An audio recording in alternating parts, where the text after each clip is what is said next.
ஹாய்ங்க எல்லோருக்கும் வணக்கம். Welcome back to me and milk creations. இன்னைக்கு வீடியோவில் வந்து ஒரு சூப்பரான நார்த்தங்காய் வச்சு வத்த குழம்பு எப்படி பண்ணலாங்கிற ரெசிபி தான் உங்கள் கூட ஷேர் பண்ணிக்க போகிறேன். இப்போ வாங்க நம்ம வீடியோவுக்கு போகலாம். வீடியோக்குள்ளே போகிறதுக்கு முன்னாடி நீங்கள் இந்த சேனலில் ஃபர்ஸ்ட் டைம் பார்க்குறீங்கன்னா மறக்காம என் சேனலை சப்ஸ்கிரைப் பண்ணிக்கோங்க, கூடவே பெல் பட்டனை ப்ரெஸ் பண்ணிக்கோங்க. அப்போ தான் நான் அப்லோட் பண்ணுற வீடியோ வந்து உங்களுக்கு நோட்டிஃபிகேஷனாக வரும். ஸோ இதுதான் அந்த நார்த்தங்காய். இதை வந்து நல்லா பொடியாக கட் பண்ணி எடுத்துக்கோங்க, தோலோடய எடுத்துக்கலாம். ஸோ இந்த மாதிரி கட் பண்ணி எடுத்து வச்சுக்கோங்க. இப்போ இதை போட்டு தான் நம்ம வத்த குழம்பு பண்ண போகிறோம். டேஸ்ட் ரொம்ப டிஃப்ரெண்ட்டாக இருக்கும் இது. இப்போ வந்து ஒரு பேன் எடுத்துக்கோங்க. பேனில் வந்து கொஞ்சமாக நல்லெண்ணெய் சேர்த்துக்கோங்க. வத்த குழம்புக்கு பார்த்தீங்கன்னா நல்லெண்ணெய் தான் டேஸ்ட்டு சூப்பராக இருக்கும்.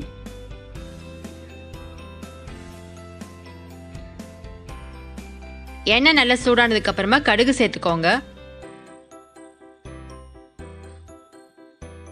கூடவே கொஞ்சம் வெந்தயம் சேர்த்துக்கோங்க.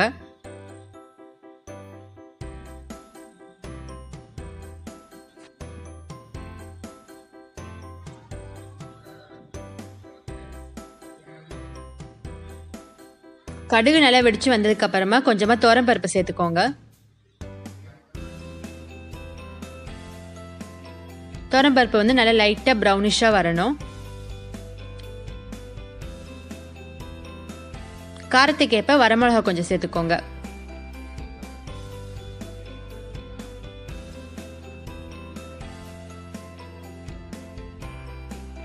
இப்போ நம்ம கட் பண்ணி வச்ச நார்த்தங்காவை இதில் சேர்த்துடலாம். இப்போ ஒரு 2 நிமிஷம் வந்து நார்த்தங்காய் வந்து எண்ணெயோட நல்லா வதக்கிக்கோங்க.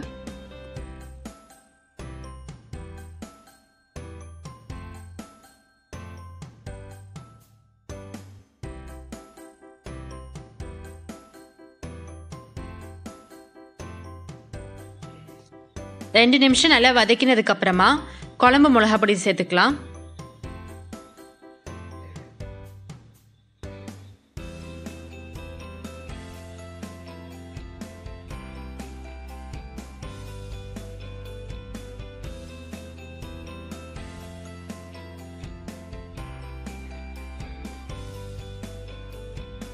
நான் வந்து ஒரு 3 ஸ்பூன் மிளகா பொடி சேர்த்துருக்கேன். இது வந்து வீட்டில் தயாரித்த குழம்பு மிளகா பொடி.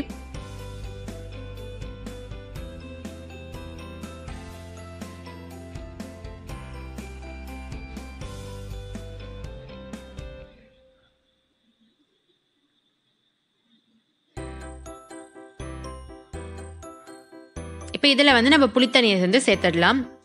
ஸோ புளிப்பு வந்து பார்த்தீங்கன்னா உங்களுக்கு ஒரு நெல்லிக்காய் சைஸில் வந்து புளியை ஊற வச்சு அதுலேருந்து தண்ணி எடுத்து வச்சுக்கோங்க.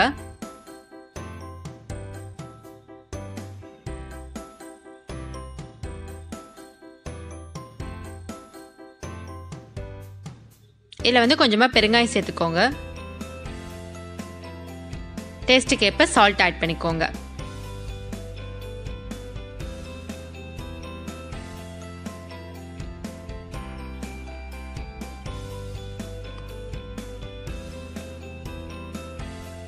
அவ்வளோதான். இது நல்லா கொதி விடணும்.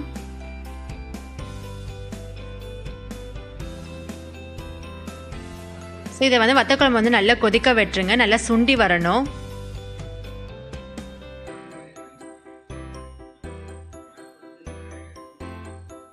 இப்போ பார்த்தீங்கன்னா கொஞ்சம் நல்லா சுண்டி வந்திருக்கு.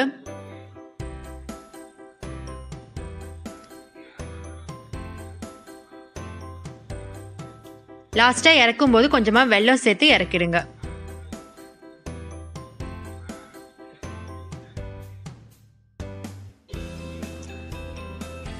இந்த ரெசிபி பார்த்தீங்கன்னா நீங்கள் வந்து தோசை, இட்லி, சாதம் எல்லாத்துக்குமே தொட்டு சாப்பிடலாம். டேஸ்ட்டாக இருக்கும்.